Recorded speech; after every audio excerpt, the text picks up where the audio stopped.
আজকে আমি 4-5টা petrol pump visit করেছি। প্রথম 2-3টে যেখানে গিয়েছি সেখানে তেল ছিল, তেল দিচ্ছিল, কিন্তু ওদের হিসেবে একটু মানে কতটুক দিচ্ছে, কি পরিমাণ তেল দিছে এই সাথে ওদের যে রিসিপ্ট মেমোর সাথে মিল নেই, কারণ ওরা কিছু খোলা বাজারে কিছু তেল বিক্রি করে। তারপর আমি ওদের বলে আসছি যে ভাই আপনারা খোলা বাজারে বিক্রি করবেন না, সুন্দরভাবে ওয়েল ডিস্ট্রিবিউশন করে।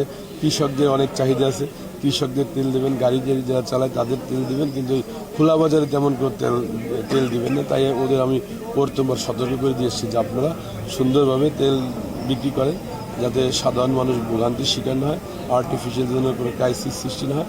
আমাদের গোপালগঞ্জ তেলের তেমন কোনো সংকট নেই ওইরকম, এর কৃষক সবাই সাফিসিয়েন্ট তেল পাচ্ছে, আমরাও খুব তদারকি করছি। আর আমি এখন বর্তমান যে ফিলিং স্টেশন দাঁড়িয়ে আছি, এটা হচ্ছে নিগি ফিলিং স্টেশন। এটা গোপালগঞ্জের ভালো একটা ফিলিং স্টেশন, দীর্ঘদিন যাবৎ মানে সেবা দিয়ে আসছে। কিন্তু 3-4 দিন আগে এখানে একটা ঝগড়াঝাটি হয়।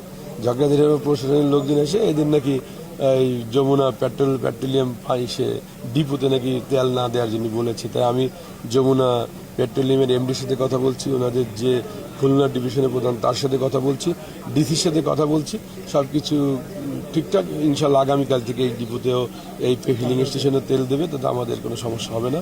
এই তেল 10-15 হাজার লিটার তেল পেলে এই অঞ্চলের কৃষক, সাধারণ গাড়ি চালক সবাই উপকৃত হবে।